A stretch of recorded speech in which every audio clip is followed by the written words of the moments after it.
À présent, une brève histoire des États-Unis d'Amérique. Salut les enfants, vous êtes prêts? Il était une fois en Europe des gens qu'on appelait pèlerins. Ils avaient peur d'être persécutés. Alors, ils voguèrent vers le Nouveau Monde pour ne plus jamais avoir peur. Oh, comme je suis détendu! Oh, j'aime ça drôle, va bien! Mais dès leur arrivée, ils furent accueillis par des sauvages et à nouveau ils eurent peur. Alors ils les tuèrent tous. On pourrait penser qu'anéantir un peuple ça calme, pas du tout. Au lieu de ça, ils eurent peur les uns des autres. Alors ils brûlèrent les sorcières. En 1775, ils commencèrent à tuer les Anglais pour devenir libres. Et ils réussirent, mais ils n'étaient toujours pas tranquilles. Alors ils passèrent le deuxième amendement qui autorisait les Blancs à détenir une arme. Toi, mon arme, je t'adore! Mon arme, je t'adore! Ce qui nous amène à l'idée ingénieuse de l'esclavage. Il faut savoir, les enfants, qu'à l'époque, les Blancs avaient même peur de bosser. Alors, ils allèrent en Afrique kidnapper des milliers de Noirs, les ramenèrent et les forcèrent à bosser dur pour rien. Et quand je dis rien, c'est pas... Chez Walmart, je gagne rien. Rien, c'est $0. Que cheap, pot de balle. C'est comme ça que les États-Unis sont devenus le pays le plus riche du monde.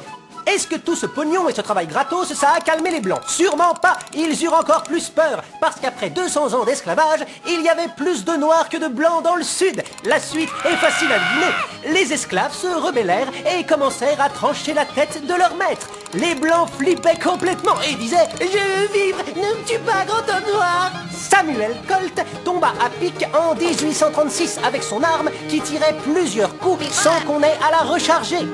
Les Blancs du Sud hurlèrent. Mais c'était trop tard. Le Nord avait gagné la guerre de sécession et affranchi les esclaves. Ils étaient libres de tuer leur maître. Et eux disaient « Oh non, nous allons mourir !» Les esclaves ne se vengèrent pas. Ils voulaient juste vivre en paix. Mais il n'y avait pas moyen de convaincre les Blancs.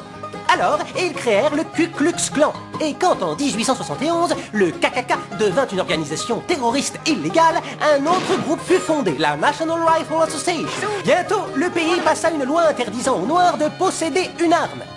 Super année pour les États-Unis, le KKK et la NRA. Bien sûr, il ne faut y voir aucun lien, c'était un hasard. L'une prônait le port d'armes légal et l'autre lynchait les Noirs.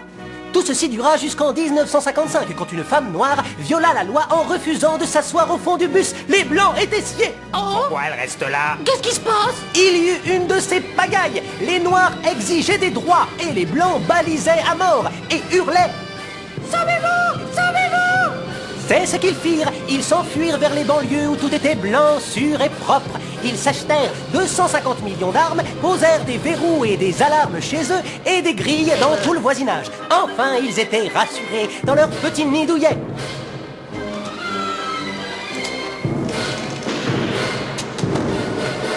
Et ils vécurent heureux jusqu'à la fin des temps.